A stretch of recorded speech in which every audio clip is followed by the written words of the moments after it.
es muy difícil. Yo creo que la gente no se plantea las preguntas a saber o de saber realmente qué está detrás de lo que la gente que se va. O sea que, ¿qué problema puede tener una persona para desafiar el Atlántico? Para abandonar su país y desafiar. Porque claro, ellos cuando se van tienen en la mente de que o van a llegar o van a morir. Son dos opciones. O llegan o se quedan en el mar. Senegal es un país increíble, lleno de belleza y de contrastes. Hemos viajado en una furgoneta desde Dakar hacia el sur, hacia la zona de Palmaguén, y de pronto hemos encontrado un mundo donde la magia y lo cotidiano se encuentran en una danza singular. Desde allí hemos ido a Yayem para asistir a uno de los espectáculos que mejor definen el corazón de este lugar, el Lamb, la lucha senegalesa. Al entrar en la arena, la impresión es muy fuerte. Los tambores y los bailes crean un trance que se puede percibir en el aire. El Lamb no es un combate cualquiera. En un país donde la lucha por la supervivencia lleva a mucha gente a arriesgar sus vidas lanzándose al Atlántico, convertirse en un luchador puede ser una salida. En los grandes campeonatos de Dakar, si ganan, reciben cuantiosas sumas de dinero, lo cual les puede cambiar la vida. Pero a unos kilómetros de Yayem, en un pueblecito llamado Babukar, ajeno a todo esto, Abdou se levanta para caminar varios kilómetros a pie y llegar a su escuela. No es fácil. El trayecto es largo y regresa a casa agotado. Por falta de medios para llegar a la escuela fácilmente, a veces los hay que abandonan. Y estos son los que crecen y luego se encuentran sin trabajo, sin nada que les puedan retener en el país y luego se marchan. Los jóvenes o la gente de familias ricas que pueden pagarse una universidad privada están estudiando. Todos los de familias pobres están en los pueblos, pues están en los campos o se marchan. Cogen los barcos y se marchan hacia Europa. Mientras Abdou estudia para labrarse un futuro, los luchadores se sumergen en un universo oscuro y espiritual. Este señor es un marabú, que está haciendo un ritual para recibir el favor de los espíritus.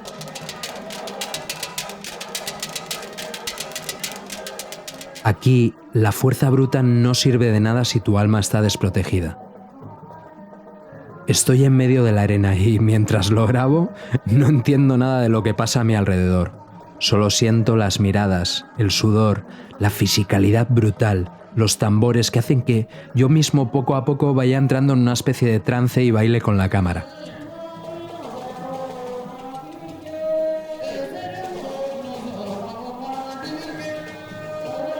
Los movimientos de los luchadores no son un simple baile, es el bak, un conjuro rítmico que invoca la fuerza de sus antepasados. Con cada gesto, el guerrero recita sus hazañas y despierta a los espíritus protectores al compás del sabar. Esta danza sagrada busca envolver a los luchadores en un estado de trance, transformando el miedo en poder místico antes de que los cuerpos finalmente se encuentren en la arena. En Senegal se cree que la envidia de los espectadores puede secar la fuerza de un guerrero en unos segundos. Por eso, entran al círculo cargados de estos amuletos llamados grigris, que a veces llegan incluso a pesar varios kilos.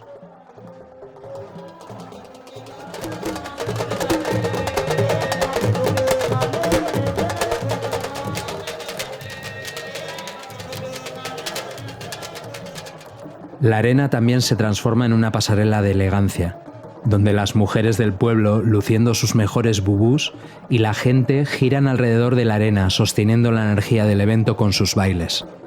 En Senegal, la lucha es un acto social de primer orden. La aldea se viste de gala para honrar a sus guerreros y unir en un trance colectivo lo terrenal con lo sagrado.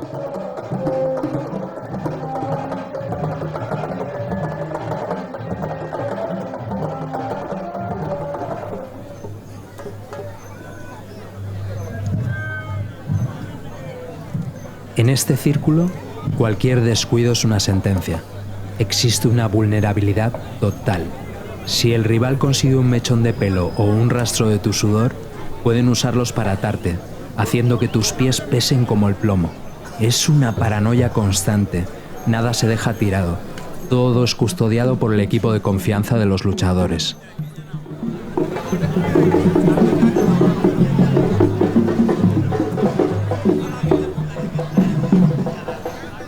Estos hombres que ahora se enfrentan en la arena cargaron una vez la misma mochila que Abdú. También recorrieron kilómetros buscando un futuro en los libros. Hoy, muchos de ellos luchan aquí para no tener que huir de su país.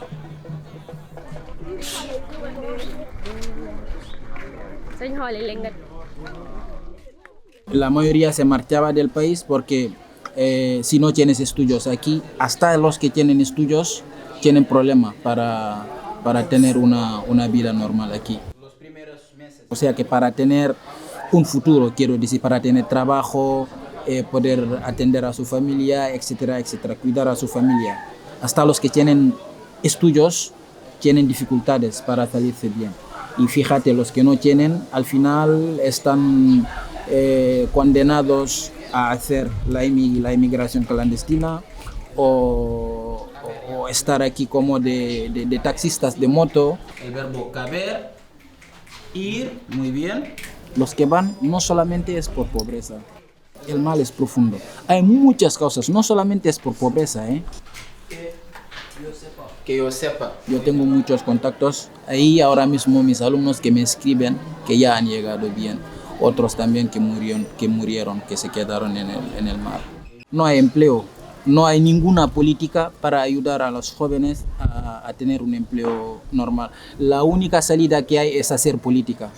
Hacer política, porque claro, ahora mismo todos los jóvenes piensan que la política es un trabajo. No es un trabajo. No es un trabajo, porque claro, es lo que los gobernantes, es lo que hacen creer a los jóvenes. No puedes reivindicar nada. Los hay que están en la cárcel solamente por escribir algo en Facebook o en WhatsApp o tal. Están en la cárcel, llevan más de 6 o no sé cuántos meses. Eso desanima, ¿no? En un país donde pues los gobernantes tenían que estar aquí trabajando por la población, pero en contrario estamos muy de verdad muy apretados, ¿no? Es muy difícil, pero a pesar de todo, a sabiendas de que ahí las cosas no siempre no son positivas, pero se van, se atreven a ir.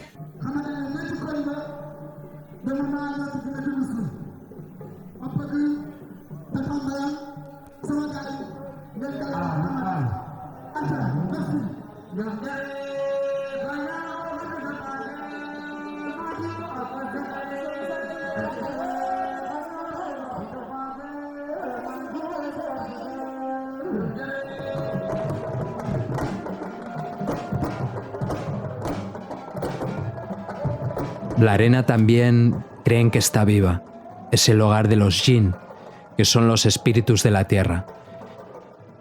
Antes de pisarla, el marabú realiza sacrificios de gallos o cabras, dependiendo de la tradición, en privado para poder comprar su favor. Por eso vemos a los luchadores tocar la arena o frotársela por los hombros. Están pidiendo permiso a los espíritus para luchar sobre ellos.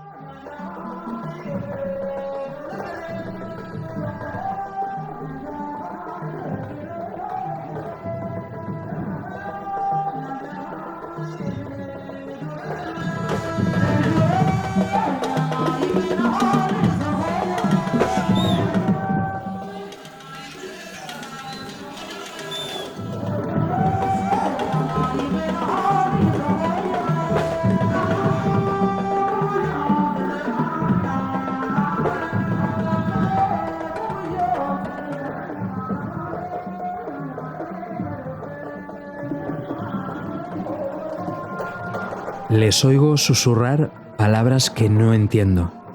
Es lo que se llama el Harfa-U. Son palabras de poder secretas para hipnotizar al oponente. Muchos de ellos llegan al combate tras la noche del marabú, una vigilia para evitar ser visitados por los espíritus del rival en sueños. Entran en la arena en un estado de trance, en esa frontera invisible entre el agotamiento físico y la exaltación espiritual.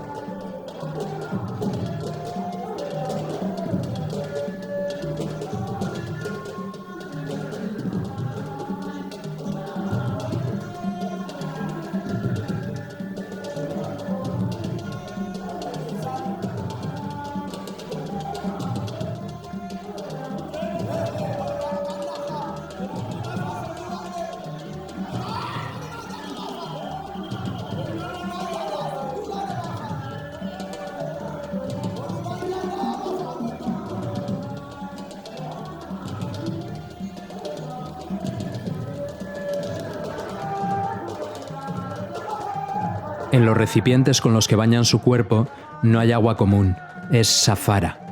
Es un agua preparada donde los marabús, los chamanes, lavan las tablas de madera con versos sagrados. Los guerreros se bañan en ella, la beben y la escupen, porque creen que ese líquido crea una barrera mística que impide que los golpes del enemigo les hagan daño real.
Yo mismo, en Palmaguén, he visitado a un chamán. Le expliqué lo que me pasaba y me hizo bañarme en un agua llena de troncos y plantas, desnudo y rodeado por una valla hecha de chapas. Al salir me ha dado un gris-gris, como los que llevan estos luchadores, un amuleto. Y podéis creer o no creer en la magia, pero la verdad es que yo siento que me da una energía muy especial cuando lo llevo puesto. Al atardecer, Abdú vuelve a casa para reunirse con su familia y hacer los deberes. Las decisiones no vienen de ellos, es más profundo, vienen de los padres. Son los padres que les dicen, pues tenéis que marcharos a buscar, porque en estas condiciones no podemos. Es que dices a alguien, no, que no te vayas, por favor. Es que, ¿qué vas a hacer ahí? Es que tú tienes muchas posibilidades en tu país, ¿qué vas a hacer? Y me dice, no, es que ya lo han decidido mis padres, somos 3 hermanos o somos 3 hermanas.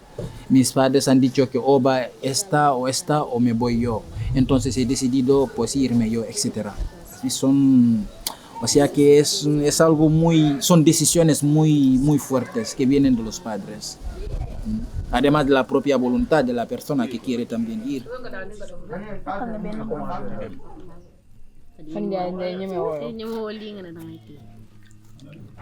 La arena de Senegal tiene 2 caras.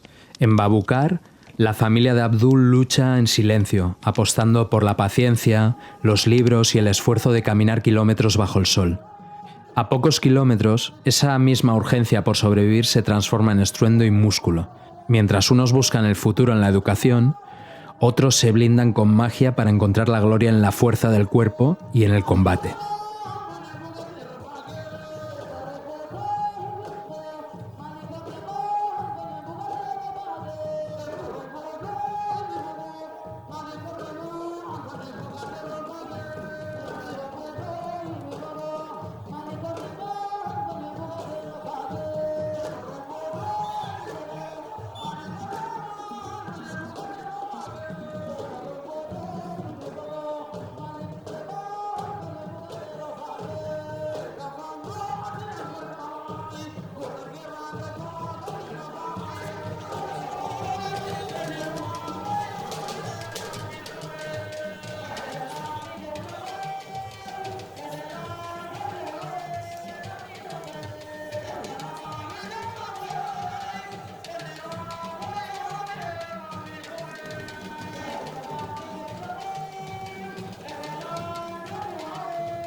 En el LAM, la gloria y el abismo están separados apenas por 1 centímetro de piel tocando el suelo.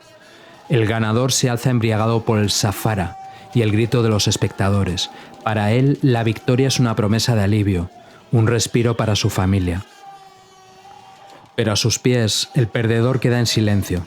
En esta arena cruel, el que cae no solo pierde un combate, pierde el amparo de los Jin, los espíritus y la oportunidad de cambiar su destino sin tener que mirar, quizás, hacia el mar.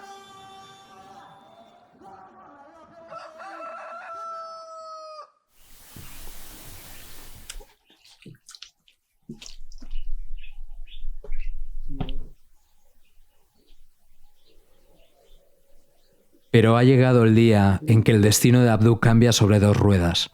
La llegada de una bicicleta transforma esos kilómetros de agotamiento en un trayecto de apenas unos minutos. Lo que antes era una barrera física que empujaba al abandono escolar, ahora es velocidad y tiempo ganado. Para Abdú, esta bicicleta no es solo un medio de transporte, es la herramienta que le permite llegar a clase con energía para aprender.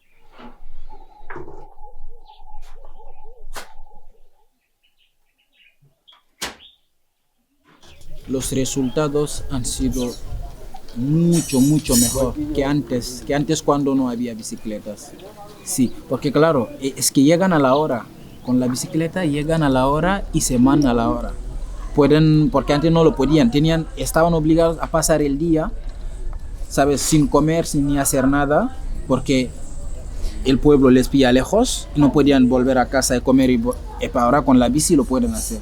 Pueden a la 1, por ejemplo, irse a casa si no tienen clase y volver a la tarde. Porque Senegal es el país de África occidental, más evolucionado y más seguro. Entonces, cuando habría el tema económico, cada vez que pones 1 euro en Senegal es más rentable, porque si esto lo haces en Sudán del Sur y no hay carreteras, las bicicletas no funcionan. Pero sobre todo porque Léopold Senghor, que fue el primer presidente de la independencia de Senegal, era un poeta y dijo que el renacer del país sería a través de la educación. Entonces, en todas las poblaciones que vamos, en todas, hay escuelas, en todas, pequeña, mediana o como sea. Y hay institutos, como en España, en los centros más grandes, ¿vale? Pero no tienen solucionada la movilidad. Por tanto, es un país que invierte y cree en la educación, pero no tiene los medios como subsanarlo. Ya 9 años en Palmarén y en otros institutos, esto hace que ya forme parte del paisaje. O sea, los institutos en los pueblos ya saben que habrá las bicicletas. Y esto les ayuda profundamente a la hora de llevar a cabo los estudios, sobre todo que no haya abandono escolar. O sea, matricularse, estar en el presente, me matriculo, pues perfecto, está el voy a cole, ¿no? Pero el día a día, si no tienes los medios para acceder a la escuela, acabas cayendo y te olvidas de los estudios. Mucho menos de la mitad de tiempo. Baja creo que aquí en Diajanor, que son 7 kilómetros, estaba andando en hora 20, hora 25, y en bicicleta son 20-25 minutos de paseo tranquilo. Claro, esto quiere decir que ganas 1 hora de ir, 1 hora al volver. El consumo calórico de ir a pie o ir en bicicleta también se reduce 5 veces, con lo cual la capacidad de aprendizaje pues mejora mucho con la bicicleta. Estos guerreros y el pequeño Abdú y su familia son las 2 caras de una misma moneda, la de un país que se niega a rendirse. Mientras unos buscan la salida en la fuerza de sus brazos, otros la buscan en el peso de los libros. Unos cargan pesados grigris para espantar el mal de ojo y otros mochilas recorriendo kilómetros bajo un sol abrasador, pero todos comparten la misma urgencia, la de encontrar un camino en su propia tierra. Porque la otra lucha no ocurre en un círculo de arena, sino en la determinación de seguir caminando día tras día para que el horizonte del Atlántico deje de ser una huida y se convierta, al fin, en una esperanza.